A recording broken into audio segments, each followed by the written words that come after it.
Bonjour, je m'appelle Christophe Pichot, je suis architecte chez Infini et je vais vous présenter une vidéo concernant le développement Visual Studio 2019 avec .NET Core et plus particulièrement le développement des Web API en C# avec la technologie Docker et les containers Windows.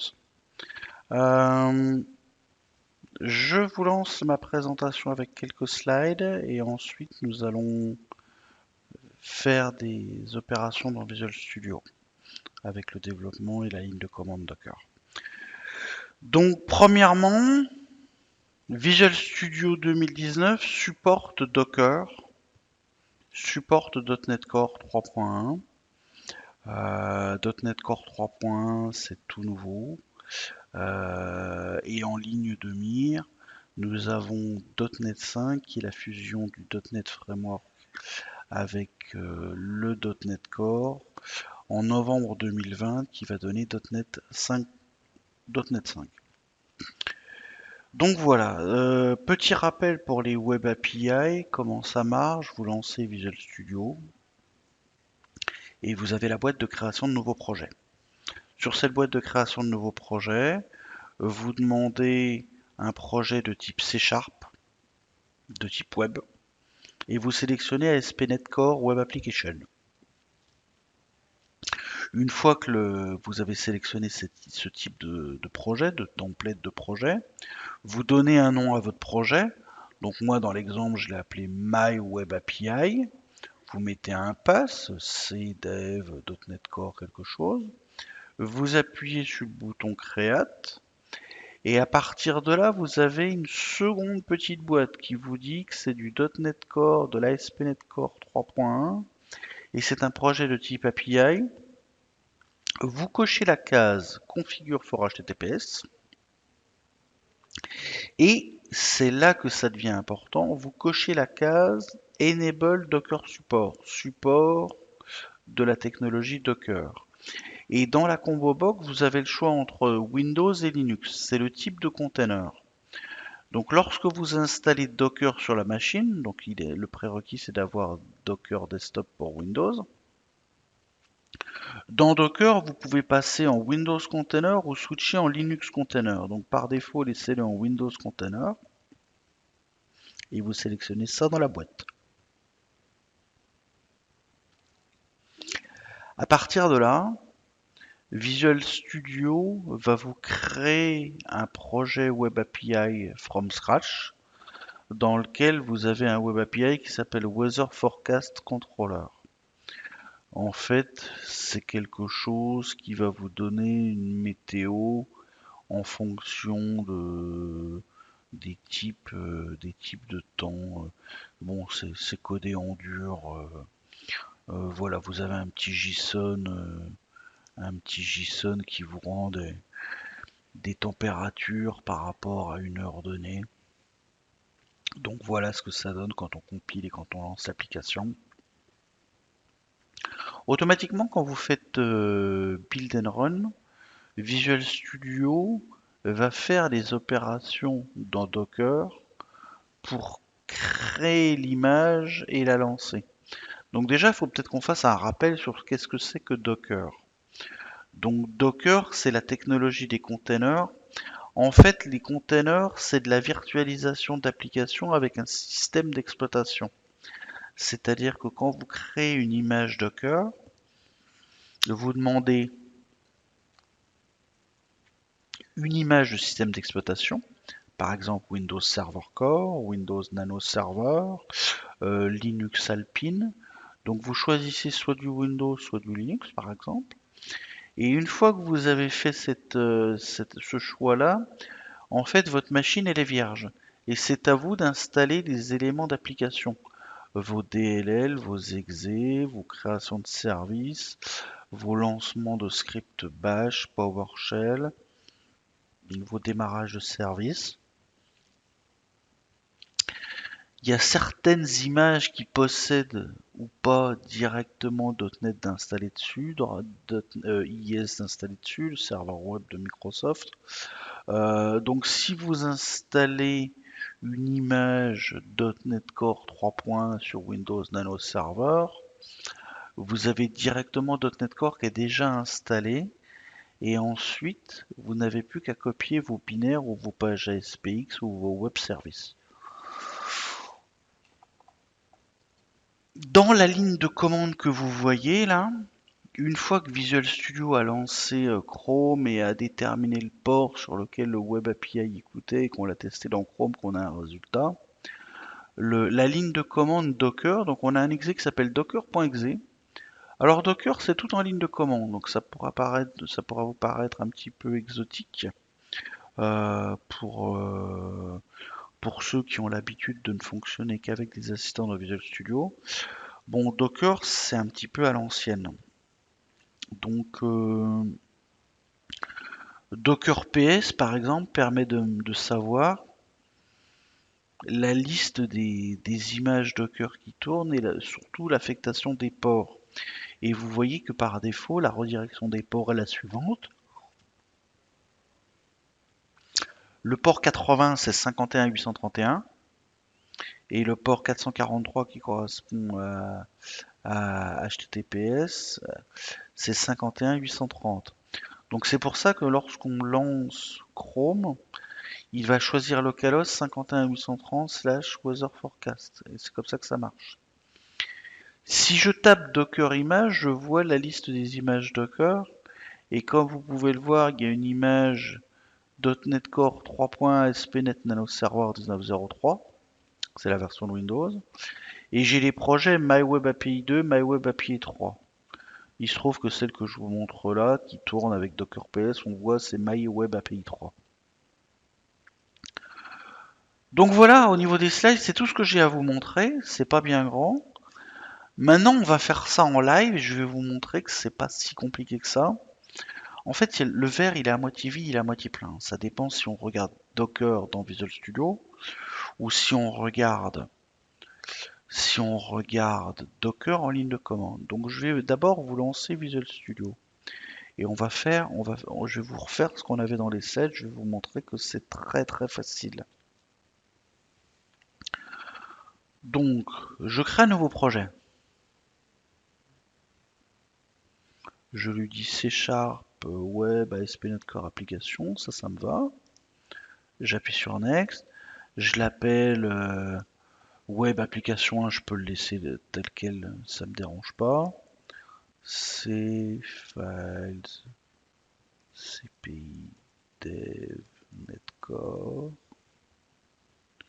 Je place la solution et le projet dans le même répertoire. Ok.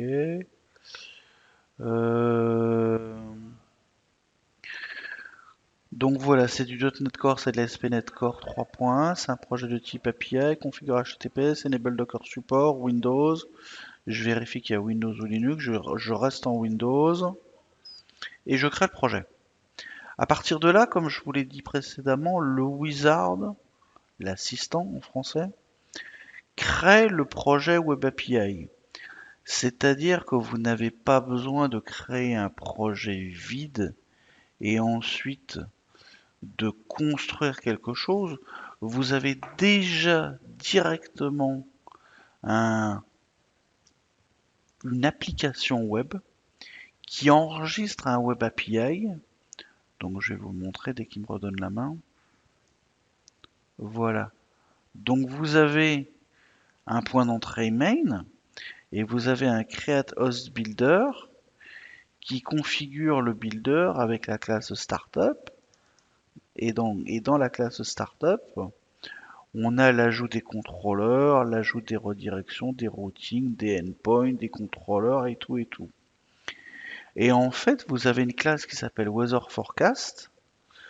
Et vous avez un contrôleur qui s'appelle Weather Forecast Controller. Weather Forecast, c'est juste la classe de data JSON qui va être retournée au browser. Vous avez un contrôleur qui s'appelle Weather Forecast Controller, dans lequel il y a une méthode HTTP qui est un get. Donc le get, si dans l'URL je mets weather forecast tout court, La méthode get, qui est la méthode par défaut en HTTP get, va exécuter ce code-là. Et ce code-là, qu'est-ce qu'il fait? Il prend, donc il déclare un truc en random. Ensuite, il va aller piocher dans Summarize, qui est un tableau de string, des enregistrements. Il fait un petit truc aléatoire et puis il sélectionne quelques données et puis il rajoute une température qui est en random entre -20 et 55. Bon bref, il convertit tout ça en tant que tableau et il nous le retourne en JSON. C'est pas bien compliqué. Ce que vous pouvez voir, c'est qu'au milieu de ce projet, il y a un Dockerfile. Et là, Dockerfile, qu'est-ce qu'un Dockerfile? C'est la base de la technologie Docker. Quand on crée un container dans Docker, il faut faire un Dockerfile. Et le Dockerfile a une syntaxe particulière, c'est-à-dire qu'il y a un from.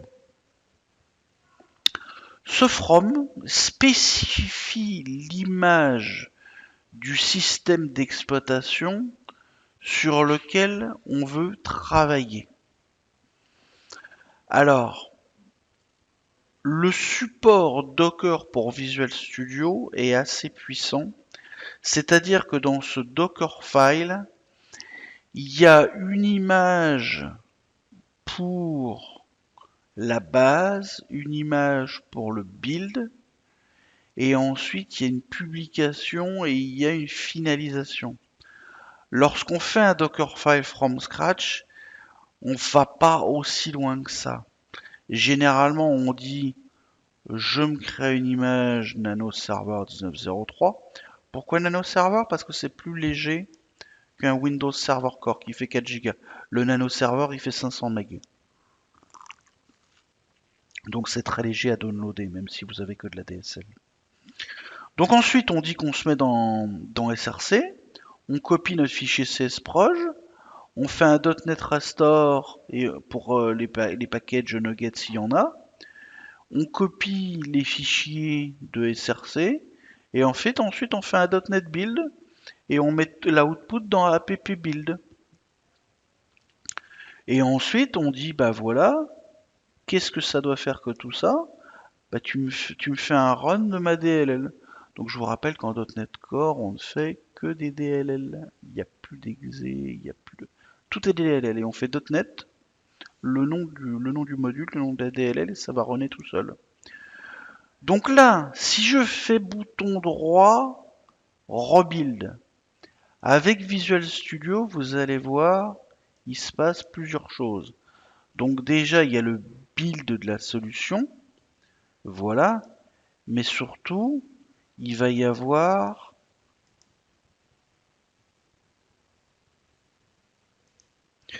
oui, j'ai oublié un petit truc. Il faut cliquer sur le Dockerfile et il faut faire Build Docker Image.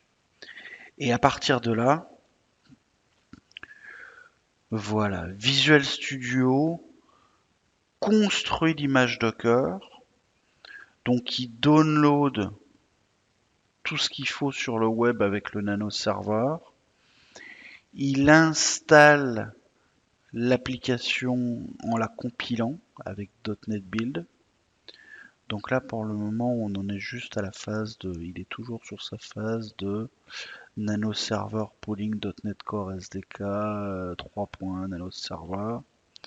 Donc voilà, download complète. Donc c'est du live, hein, je vous mens pas. Le download, il se fait en direct. Je vous montre la totalité. Donc vous avez vu, il fait un Docker build du Dockerfile et il labellise l'image. Il fait un certain nombre d'autres opérations derrière. Le step, on est en 1 to 19. On download l'image. Ensuite, on est à un autre step. On build. On a une image en build. Donc le download est complet. À partir de là, le download est fait. Est-ce que je peux faire... Non, il est toujours en train de bosser là. Si je lui demande la... Ouais, il est toujours en train de bosser. Donc voilà, ça arrive. Voilà, j'en perdais mon latin. Non. Donc là, download newer image for nano server, running, removing. Il est en train de copier les fichiers CSproj. Il fait un .NET restore. Donc ça, c'est la commande du Dockerfile. C'est ce qu'on voit, ici, .NET restore. Donc là, il télécharge les dépendances Nugget du CSproj. Donc il y a tout un ensemble de dépendances que l'on peut... Est-ce qu'on peut les voir là? Non, c'est pas là. C'est dans les dependencies. Il y a les packages. Donc vous voyez, il y a le package, il y a les frameworks. Voilà, il y a Microsoft ASP.NET Core, Microsoft Node.NET Core. Donc voilà, il a réussi à s'en sortir. Ensuite, il fait les copies de fichiers, il fait le build, et là il fait le build, voilà. Donc voilà, il a lancé le MS Build Engine, comme vous pouvez le voir dans la log. Et tout ça a duré un petit peu de temps. Donc il est toujours en train de bosser. On est à l'étape 11 sur 19. Et donc maintenant qu'il a fini de faire le restore et le build est en cours, vous allez voir qu'il est en train... Ah voilà, il a terminé le build. Build successful. Run.NET Publish, donc il publie le CSproj en release dans APB Publish. Donc, restore completed, build engine. Docker, c'est pas instantané, hein, la construction d'image. La première fois, ça prend du temps. Les fois d'après, ça va beaucoup plus vite. Et donc voilà, et donc là, c'est terminé. Donc là, ma petite icône cancel est terminée. Donc ça veut dire que il a fait mon image. Donc si je retourne dans mon commande prompt, que je lui demande Docker image, donc là vous voyez il y a Web API. Alors attendez, je vais me mettre en plus grand. Comme ça vous allez voir beaucoup mieux le texte. Vous allez le voir beaucoup mieux. Voilà. Je clear, je recommence. Et donc là on voit qu'il y a Web Application 1. Et donc le tag c'est latest. Et il y a une image ID. Et elle fait 348 mégas. Donc c'est une nano server, c'est pas bien grand. Je vais demander à tourner dans Docker. Donc vous voyez là pourquoi j'en perdais mon latin. C'est qu'il y a isExpress, il faut demander Docker. Et là dans Docker, voilà, on a la build output du Container Tools. Donc il va commencer de faire un Docker build, donc il l'a déjà fait. Et il va faire un Docker run dans lequel, voilà, le Docker run est finished. Et si là, je lui fais un start without debugging, il va me lancer le navigateur qui va interroger la Web API qui est dans Docker. C'est-à-dire qu'il va interroger le serveur web de l'image Docker. Et vous allez voir que avec la commande Docker, je vais pouvoir voir. Alors voilà, là il fait un Docker exec, donc il a fini. Voilà. Je regarde si la mémoire, parce que j'ai pas changé de laptop. Donc là ça consomme, c'est bon. Il fait un Docker exec. Donc voilà, il est en train de me lancer. Voilà, c'est bon. Et là, on est passé en localhost 2402 Weatherfostcast. Et vous pouvez voir qu'il y a du JSON qui a été retourné. Donc là, si je demande à docker ps-a, je vois qu'en effet, il y a quelque chose. Il y a le 80 qui est sur le 2403 et il y a le 443 qui est sur le 2402. Et c'est Web Application 1 qui tourne qui tourne avec un container ID qui s'appelle comme ça. Donc ce container ID, quand je l'exécute, quand le client il fait un localhost 2402, le 2402, c'est dans Docker que ça fonctionne. C'est-à-dire que là, si je lui demande l'API Toto, c'est le container Docker qui retourne quelque chose. En fait, là, qu'est-ce qui se passe? Je suis sur mon anneau serveur. C'est-à-dire que là, euh, je suis dans Docker, donc c'est Weather Forecast. Weather Forecast. Donc là, c'est pas dur. Vous voyez que c'est complètement transparent. Votre Docker tourne sur la machine Windows. Euh, et si je veux arrêter le conteneur, donc déjà il faut que je récupère son petit identifiant. Donc le web application c'est celui-là. Et si je veux l'arrêter, il faut que je fasse un docker kill de son identifiant. Et voilà, et là si je refais un docker ps, il tourne plus. Donc si là je fais un copier-coller de l'URL, que je le mets dans le browser et que je le lance, vous voyez ça répond plus. Ça ne répond plus parce que le container est tombé. Donc ça c'est Visual Studio qui m'avait lancé le container. Et qu'est-ce qui se passe si je veux débugger? Parce que Visual Studio vous permet de débugger aussi votre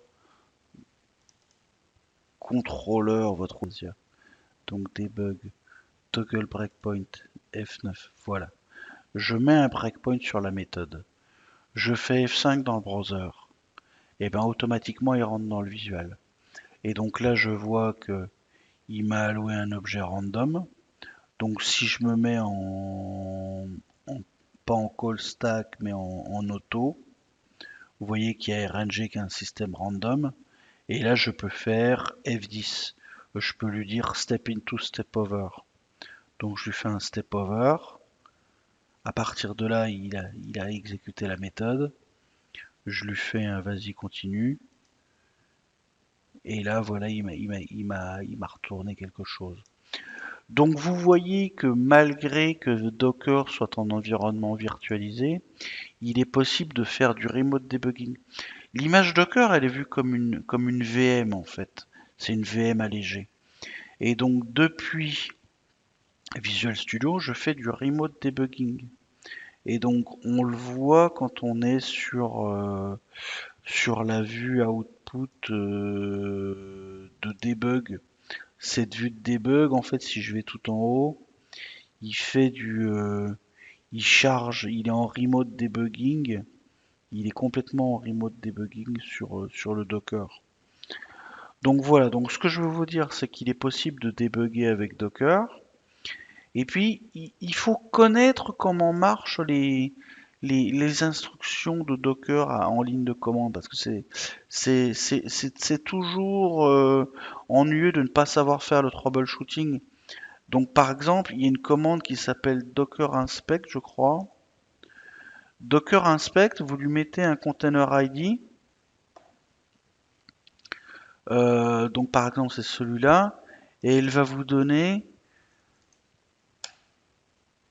toutes les informations sur le container. Par exemple, voilà. Donc ce que j'ai demandé, je lui ai donné mon ID. Donc vous voyez que euh, le pass c'est Remote Debugger X64. Donc on fait réellement du remote debugging. Euh, Qu'est-ce qu'il y a d'autre? Il y a un fichier de log et un fichier JSON.log. Le name c'est slash application11. Euh, Binding, ouais, on va passer.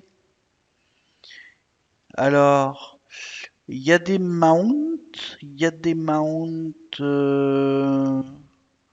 sur pas mal de choses.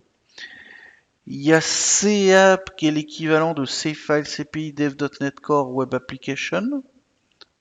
Il y a les sources, C-File CPI.NET Core Web Application. Euh, il y a des binds HTTP, HTTPS. Vous voyez des variables d'environnement. Donc, il y a le 443, le 80, ASP.NET Core, Nugget Fallback Package. Euh, il y a le Entry Point qui est le C Remote Debugger MSVSmon. Working Dir, on est dans CApp.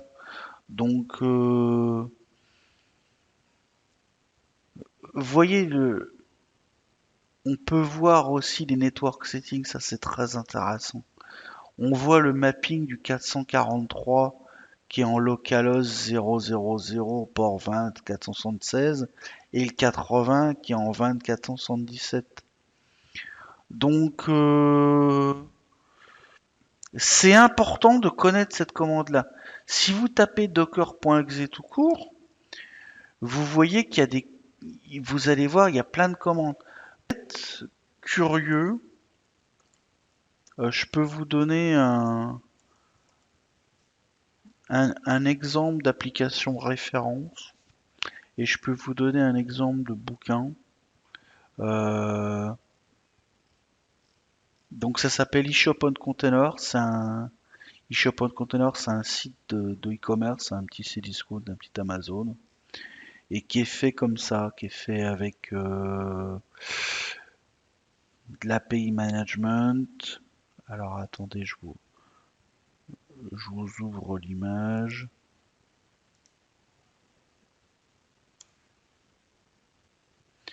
Voilà, il y a une application mobile en Xamarin, une application web traditionnelle en SPNet, il y a une SPA en Angular, il y a d'API management, et puis il y a des microservices, identité, catalogue, ordering, basket marketing, location. Il y a des supports de stockage relationnel et non relationnel, et le tout est coordonné par un bus, c'est soit du RabbitMQ, soit de l'Azure Service Bus. Donc tout ça, ça tourne avec Docker, et puis on vous parle d'Azure, on vous parle d'architecture microservices. Et pourquoi je vous parle de ça? C'est qu'il y a deux bouquins très intéressants de Microsoft Press qui s'appellent .NET Microservice Architecture for Containerized.NET Application et Containerized Docker Application Lifecycle with Microsoft Platform and Tools. Ces livres sont en download gratuit et ils sont très intéressants. Ils sont très très intéressants. Donc ils vous expliquent comment marche toute cette application-là. Vous avez des exemples de code, comment utiliser l'API Gateway, comment utiliser les microservices. Et vous avez la partie Docker qui vous explique comment manipuler Docker de A à Z. Ces deux bouquins sont très très intéressants, il faut les lire, quoi. Donc voilà, le temps arrive à sa fin. J'espère que ça vous a plu et puis n'hésitez pas à vous tourner vers vos contacts infinis. Nous sommes là pour vous aider. Voilà. Donc je m'appelle Christophe Pichot, je suis architecte chez Infini et c'est la première série d'une longue lignée de vidéos pour Infini. Voilà. Allez, merci.